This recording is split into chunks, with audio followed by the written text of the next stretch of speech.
The Navajo creation story is a sacred narrative that explains the origins of the universe, the earth, and the Navajo people. It is not just a tale of how the world came to be, but a spiritual journey that conveys deep teachings about balance, harmony, and the interconnectedness of all life. Central to this story are the Diendinee, the holy people, gods and other powerful supernatural beings who guided the early inhabitants through multiple worlds, each representing different stages of creation. These Diendinee are more than just deities. They are teachers, protectors, and guardians of the natural world. Their actions and decisions shaped the world and established the principles by which the Navajo people live. The creation story is divided into distinct chapters, each representing a different world, with each world serving as a stepping stone towards the final creation of the earth as we know it. The journey through these worlds is not just a physical migration, but a spiritual evolution, as the beings within the story learn essential lessons about cooperation, respect, and the importance of maintaining balance. The story is deeply embedded in Navajo culture and is reflected in the rituals, ceremonies, and daily practices of its people. It serves as a guide for living in harmony with the natural world and the spiritual forces that govern it. We will explore each chapter of the creation story, examining the roles of the Diendinee, their powers, and their influence on the unfolding of the cosmos. The story begins in the first world, where the seeds of creation are sown, and is gradually established through the wisdom and guidance of the Diendinee. The first world, known as the Black World or Nihodilhil, is where the creation story begins. This world was a small, dark, and confined space, surrounded by 4 seas and enveloped in thick darkness. It was a world without light, filled with mist and fog, and populated by the earliest beings, who were not yet fully formed or human. The first world was a place of chaos and constant conflict. There is no detailed explanation for how the first world came into existence. It was simply believed that this was the primordial realm, a place that emerged at the beginning of time. The beings who inhabited this world were discontented, quarreling with one another, and failing to establish any sense of order or peace. The earliest beings to come into existence in the first world were the more formless and elemental entities, such as the mist people and various spirits connected to the natural elements like air and water. These beings were less defined and existed in a state of nebulous consciousness, embodying the raw forces of nature that characterize the chaotic environment of the first world. Following the emergence of these elemental beings, the insect people came into existence. These beings were more structured and had specific forms, though they were still not fully developed in the way that beings in later worlds would be. The insect people included various types of insect-like creatures, such as ants, beetles, and dragonflies, and they played a significant role in the social and environmental dynamics of the first world. Alongside or shortly after the insect people, the spirit people emerged. These beings were more advanced in terms of their spiritual and intellectual capacities, but they were still not fully human. The spirit people were involved in the early conflicts and interactions that defined the first world. The first world was also home to various monstrous and chaotic entities. These beings were embodiments of the disorder and conflict that characterized the first world. They were often aggressive and disruptive, contributing to the overall disharmony of the first world. Following these primal beings, the Diendinee, equivalent to gods or divine beings, emerged. They observed this chaos and began to play a crucial role in the early stages of creation.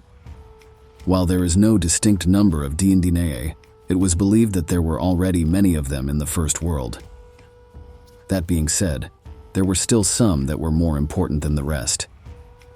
Outse Hastin, or First Man, was seen as a god of creation and was among the first beings to be created in the first world. He is typically depicted as a wise and strong figure, embodying the qualities of leadership and creation. He is also often portrayed wearing traditional Navajo attire, including a sash and moccasins. He sometimes carried a medicine bundle or sacred items that signify his role in the creation process. His appearance is dignified, reflecting his status as one of the original beings. Hastien was instrumental in bringing some degree of order to the first world. He began by organizing the beings and attempting to establish a sense of community and cooperation among them. His efforts laid the groundwork for the eventual creation of more advanced worlds. Hastien had the power to shape the world around him, bringing order out of chaos. He possessed a deep understanding of the principles of creation and used this knowledge to guide the other beings. Hastien, or First Woman, appeared shortly after Hastien and became his counterpart. She was the goddess of creation, equally powerful and wise, and together with Hastien, she began the process of organizing life in the first world. Hastien is depicted as a nurturing and motherly figure, shown in traditional Navajo dress, complementing Hastien. Hastien worked alongside Hastien to bring order to the first world. She played a vital role in nurturing life and establishing the first relationships among the beings. Her influence helped to balance the male and female energies in the world, creating a foundation for the development of life. Hastien's powers were complementary to those of Hastien. She was a nurturer and a creator, focusing on the development of life and the establishment of harmony among the beings. While Hastien and Hastien were later portrayed as humans, they were not fully formed beings in the first world and were somewhat abstract entities. Despite the efforts of Hastien and Hastien, the inhabitants of the first world continued to quarrel and disrupt the harmony that the Dndna were trying to establish. The conflicts grew more intense, and eventually a great flood began to rise within the first world, threatening to destroy everything. Realizing that the situation was untenable, the Dndna decided that it was time to leave the first world and seek a new place where they could continue the process of creation. They began to search for a way out of the first world. After much searching, they discovered a passage in the sky, which led them upward into the second world. This transition marked the end of the chaotic and dark first world and the beginning of the journey towards the creation of the earth as we know it.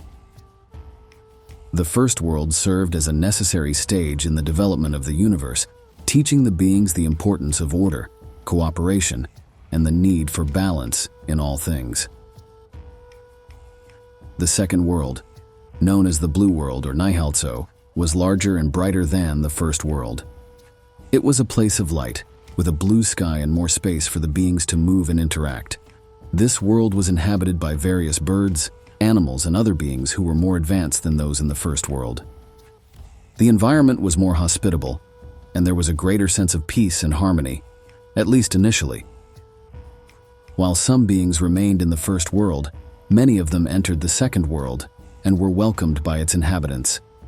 The beings in this world were more cooperative and seemed to live in harmony with one another. However, it wasn't long before the old patterns of conflict and disharmony from the first world began to re-emerge. Jealousy, territorial disputes, and misunderstandings began to cause tension among the inhabitants. It was then that the Dndna would once again step in to help guide the way. Hashioti, or Talking God, was a prominent figure among the Dndna in the second world. He was known for his wisdom, communication skills, and his ability to mediate conflicts. In the second world, Hashioti served as a mediator and leader. He guided the beings in their interactions with one another, helping to resolve conflicts and maintain harmony. Hashioti's influence was crucial in preventing the disputes from escalating into full-blown chaos. Hashioti is usually depicted with a white face, symbolizing purity and clarity in communication. He often carries a staff or a feather, representing his role as a mediator and messenger. Hashioti had the power to communicate with all beings and to bring harmony through his words, making him a key figure in maintaining balance in the second world. Hashcheazini, or Black God, also known as the God of Fire, is typically portrayed with a dark or black face, representing his association with night, fire, and the stars. He was a mysterious and powerful figure, often depicted with a star design on his face, and a fire drill which is used to create fire and is a symbol of his power. In the second world, Hashtiazini began to play a significant role in the celestial order. He was responsible for the creation of the stars, which he placed in the sky to bring light and order to the darkness. His actions were the first steps toward the creation of the cosmos as we know it. Hashtiazini's powers included control over fire and the stars. He had the ability to shape the heavens and bring light to the world, setting the stage for the later ordering of the universe. Despite the efforts of Hashtialti and Hashtiazini, the conflicts in the second world grew more intense. The beings who had come from the first world found it difficult to adapt to the new environment, and their old habits of quarreling and disrupting the peace continued to cause problems. As the tensions escalated, the Dndna realized that the second world, like the first, was not the final destination. While their physical forms began to take shape, they understood that the beings needed to move on to a new world where they could continue to evolve and learn the lessons necessary for their eventual existence on Earth. With this in mind, the Dndna began to search for a way out of the second world. After much searching, they found another passage upward, leading them to the third world. This marked the end of the second world and the beginning of a new phase in the creation story. The second world had served its purpose by providing the beings with a more advanced environment in which to learn about cooperation, but the ultimate goal of creation was still far from being realized. Hey everyone, just a quick intermission here. I wanted to say thank you for watching this video. It really means a lot to me. Did you know that over 80% of you who are watching right now aren't subscribed to the channel? If you've enjoyed this content so far, it would be incredible if you could hit that subscribe button. It's a small gesture, but it really helps the channel grow and ensures that you won't miss any more of our fascinating stories we explore together. Also, if you're feeling generous, please give this video a thumbs up, leave a comment, and share with anyone else who may enjoy it. Your support really does make a difference and keeps the content coming. Thanks again, and let's get back to the story.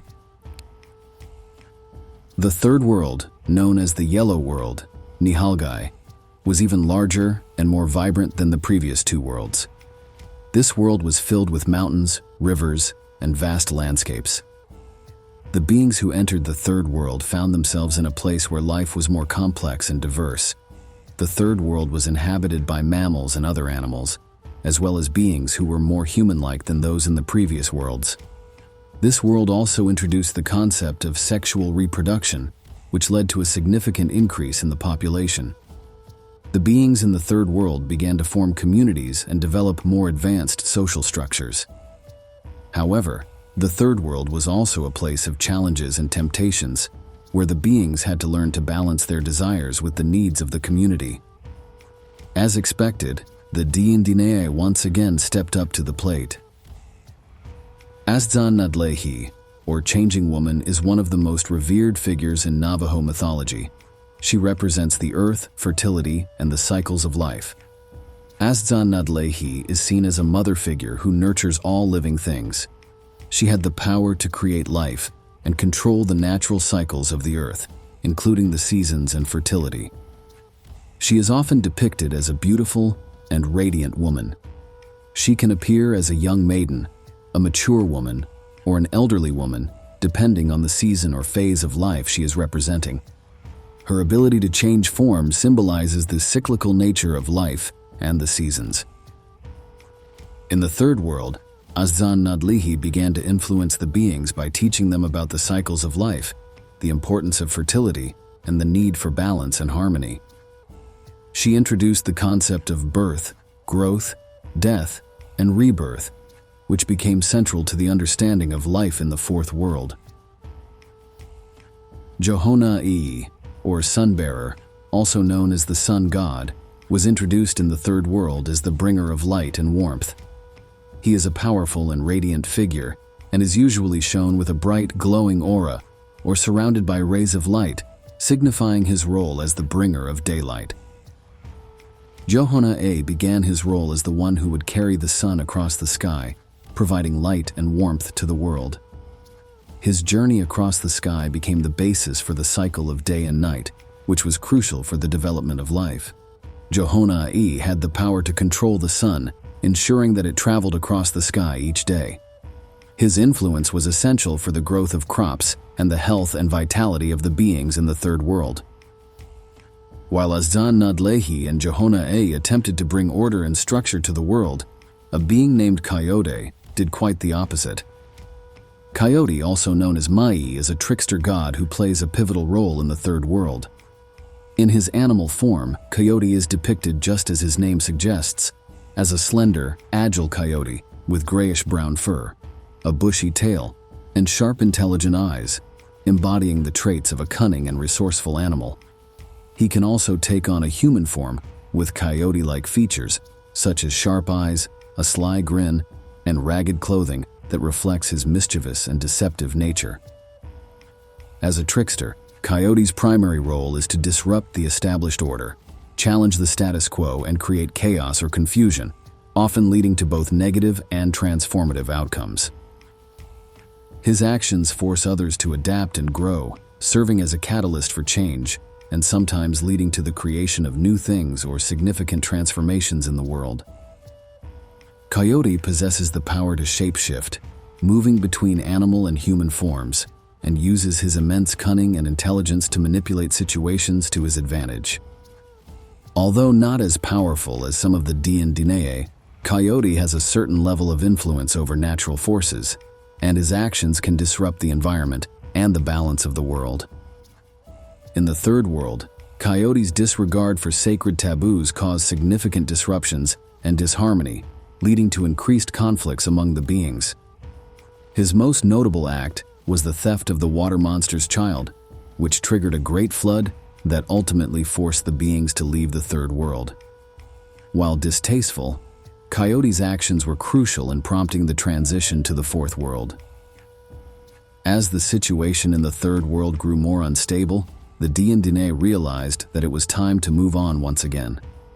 They understood that the beings needed to continue their journey and learn more about the principles of harmony and balance before they could settle in the final world. Guided by the Diandinae, the beings found a passage that led them to the Fourth World. This transition marked the end of their time in the Third World and the beginning of their final journey toward the creation of the Earth as we know it. The Fourth World, known as the Glittering World, Nihaltsa, is the final world in the Navajo creation story. It is the world that the Navajo people believe they inhabit today. The Fourth World was vastly different from the previous worlds, with towering mountains, flowing rivers, diverse landscapes, and a radiant sky. This world was a place of beauty and abundance, where the beings could finally thrive and establish a harmonious existence. As the beings entered the Fourth World, the Diandinae began to prepare the world for the creation of human beings. They established the natural order, placing the sacred mountains in their positions, creating the constellations, and setting the cycles of the seasons. The Fourth World was a place where everything was in balance, and the Diandinae taught the beings the ways of life that would ensure harmony and prosperity. Outse Hastin and Outse Astzan took on their final roles as the creators of the first human beings in the Fourth World. They gathered sacred materials, white corn to represent male energy, yellow corn for female energy, and turquoise and abalone shell to symbolize life, fertility, and the connection to earth and sky. These materials were laid out on sacred buckskin, with eagle feathers placed on top to represent the breath of life and the link between the physical and spiritual realms. Through rituals and prayers, the Diandinae blessed these materials, and then the wind, a vital spiritual force, was called upon to breathe life into the creations. As the wind blew over the corn and sacred items, the first human man and woman emerged fully formed, blessed with the ability to think, speak, and create. These first humans were created in the image of the Diandinae and were then taught sacred ceremonies, rituals, and ways of living that emphasize the importance of balance and harmony with nature, the seasons, and spiritual forces. Very quickly, the humans created life and established the first human societies. This creation process underscored the interconnectedness of all life and the spiritual principles guiding the Navajo people, and laid the groundwork for Navajo culture and traditions. In addition to Outse Hastin and Outse Azan, there were also other notable Dinyin Dine, whose role in the fourth world was of great importance. Begali, or Monster Slayer, and Naye Nezgani, or Born for Water, were known as the Hero Twins. They were born to Astzan Nadlihi, the changing woman in the fourth world. Their birth marked the beginning of a crucial mission, to rid the world of the monsters that had survived from the chaos of the previous worlds. These monsters threatened the safety and order of the fourth world, and the Hero Twins were destined to confront and defeat them to restore harmony. Begali is portrayed as a strong and heroic young man, embodying the qualities of a warrior. He is often depicted wearing traditional warrior attire, including a loincloth, moccasins, and a headband. He sometimes carried a bow and arrow, symbolizing his role in defeating the monsters. His appearance is fierce and determined, reflecting his mission to protect the Navajo people. Naye Nezgani is depicted as a young man, often alongside his brother Begali. He is associated with water and is sometimes shown with water-related symbols, such as a water jug or rain clouds. His attire is similar to that of Begali, with traditional warrior clothing, but his appearance also includes elements that reflect his connection to water, such as blue or turquoise colors. The Hero Twins embarked on a great journey, seeking out and battling the monstrous beings that plagued the land. Begali possessed the power to combat and vanquish evil and chaos, using his strength and courage to defeat these dangerous entities. Naye Nezgani, his brother, wielded the power to control water, ensuring its availability for life and maintaining the balance of natural forces. Together, the Hero Twins succeeded in their mission, defeating the monsters and restoring peace and safety to the fourth world. Their victory allowed the Navajo people to live in harmony, free from the threats of the past, and secured the order necessary for life to flourish in the new world. Naj Azan, or Spider-Woman, was a wise and benevolent figure who played a crucial role in teaching the Navajo people important skills, such as weaving. She was often seen as a guide and helper to those who sought her wisdom. Naash Azan is often depicted as an elderly woman with a kind and wise appearance. She is usually shown with long white hair, symbolizing her ancient wisdom. In the fourth world, Nashe Astzan guided the Hero Twins on their quest to defeat the monsters. She also taught the Navajo people the skills necessary for survival and prosperity, including weaving, which became a sacred art form. Naash Azan's powers included the ability to weave and create, symbolizing the interconnectedness of all life. Her wisdom and guidance were crucial in helping the Navajo people navigate the challenges of life in the fourth world. The Dine established the sacred mountains and placed the constellations in the sky, ensuring that the natural order was maintained. The Navajo people were taught to live in accordance with the cycles of the seasons and to respect the balance of nature. The combined efforts of the Dine and the newly created human beings led to a world where the Navajo people thrived. The process and teachings underscored the interconnectedness of all life and the spiritual principles guiding the Navajo people, and laid the groundwork for Navajo culture and traditions. The Navajo creation story culminates in the fourth world, where the Dine prepared the world for the Navajo people to live. The teachings and guidance of the Dine are central to Navajo spirituality, with ceremonies, rituals, and traditions that continue to honor these deities and their contributions. The story serves as a foundation for understanding the interconnectedness of all life and the importance of living in harmony with the natural world. The Navajo people believe that they must maintain this balance to ensure the continuation of life and the prosperity of their community. The Dine remain a vital part of Navajo culture, and their stories are passed down through generations, reminding the people of their origins and the sacred responsibilities they hold in the world. The Navajo creation story continues to shape the identity of the Navajo people, connecting them to their ancestors, their land, and the spiritual forces that govern the universe.